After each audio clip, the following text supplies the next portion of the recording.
Hey everybody, it's your old pal Chuck, and it's that time once again. We're taking a look at a new Transformers Siege figure, and this is Voyager class Thundercracker.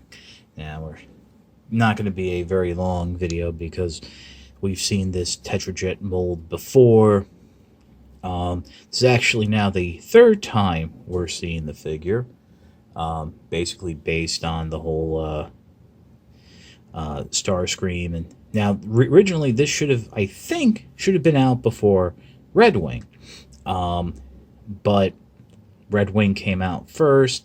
So realistically, Red Wing, I think, is a repaint of Thundercracker. But just starting off, wanted to give you a quick look at the figure. So we're just going to pause, and I'll bring the other two Seekers in so we can get some better looks at them. Okay, and here we are. Basically, the three of the same mold.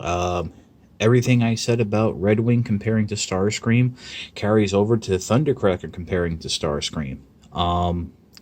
The battle damage is the same pattern. The decos.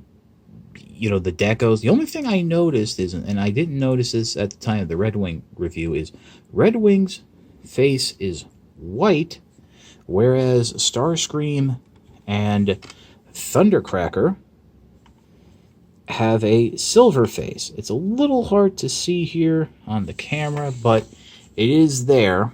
Now, Thundercracker's packaging did also show that he was supposed to have more of a snarl, which I don't think really fit with the nature of the character.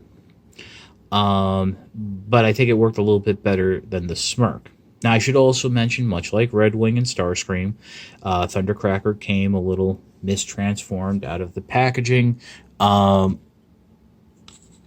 the figure around. This back piece was folded up in its vehicle mode position, and that neck panel was all the way down and rotated in. Other than that, the joints are, I would say, not as tight as Red Wing, but it's not loose that I think it's an issue.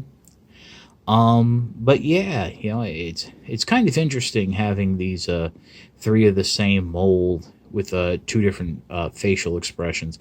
Also, as you probably noticed, again, like Starscream and Red Wing, Thundercracker has that screw in his head, so I'm really hesitant to try and do a face swap. So we'll pause for a moment, and let me transform all of these, and we'll do a quick vehicle mode comparison. Just as a quick aside, much like Red Wing, I think with Thundercracker, Hasbro has fixed the chest plate problem. I should also mention I've spoken to a few people who've picked up Starscream relatively recently, and they too have not had a problem. The best I can tell you about what's going on here, at least in my opinion, it looks like the peg has been thickened or elongated so it goes more into the side, but there is no pin or anything else like that. So yep, let me just get this back up in position. So we will continue on now and do our little comparison. We're the three best friends that we ever had. The three best friends that we ever had. Okay, that's enough of that. Here's a vehicle comparison, and again, much like Red Wing to Starscream, Thundercracker to Starscream is basically the same. The camouflage pattern is done in the same way. The only difference is with Thundercracker, it's done in a silver paint. But really, the only difference is the vehicle details. This is black with some black and red highlights over blue. I know there's that Storm Rainmaker set, and I think the blue is a little bit brighter than this, but I couldn't be sure. But yeah, other than that, let's take a look at the nose cones. That's silver, that's red, and that's white. Oh, again, white, because Target's colors, red and white. And I'm also just showing you the different positions, some of the different positions and ways you can store the null rays, laser guns. It's just seeing them like this. I wish somebody would do like a 16-bit side-scrolling overhead shoot 'em up that, like, using all of the flying transformers, like the aerial bots, the seekers, the tetrajets. I mean, completely come up with like a different story. No transforming or anything, just like the old 80s shoot 'em up, which apparently, from what I understand, the Decepticon Target Masters actually were heavily influenced by the shooters of that day. But yeah, I mean, this is it. I mean, this is the Tetrajet mold. I mean, we're kind of familiar with it by now. Whether you have it or not, there are 2 releases, with a third one coming in August. That'll be Skywarp, and then for many of us, that'll be enough, because, you know, I am starting to get tired of this mold. I mean, the transformation's fine and all, but it is what it is. So, we'll pause, and I'll give you my final thoughts. Okay, don't really know what more can be said about Thundercracker. It's a blue Starscream. Well, now, for those of us who grew up on the series, we know that Thundercracker was a character who wasn't exactly in love with the Decepticon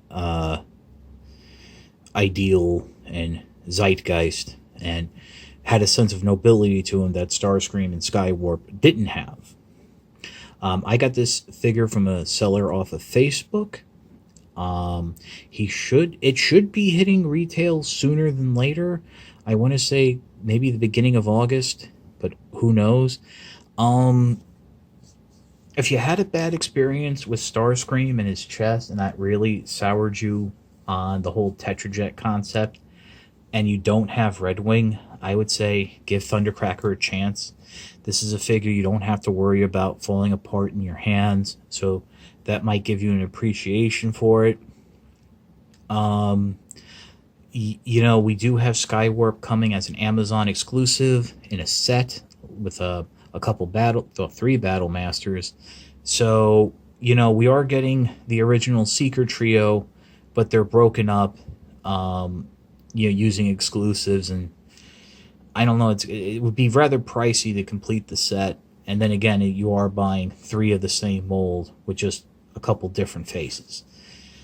So I know I'm not giving you a straight answer. I'm just giving you the information I have. I bought it because I like the color blue. There you go. So if you like blue and you want a blue jet, space jet, that looks like it's coming from an 80s video game, boom, buy Thundercracker. This is your old pal Chuck for Thundercracker. We will see you next time.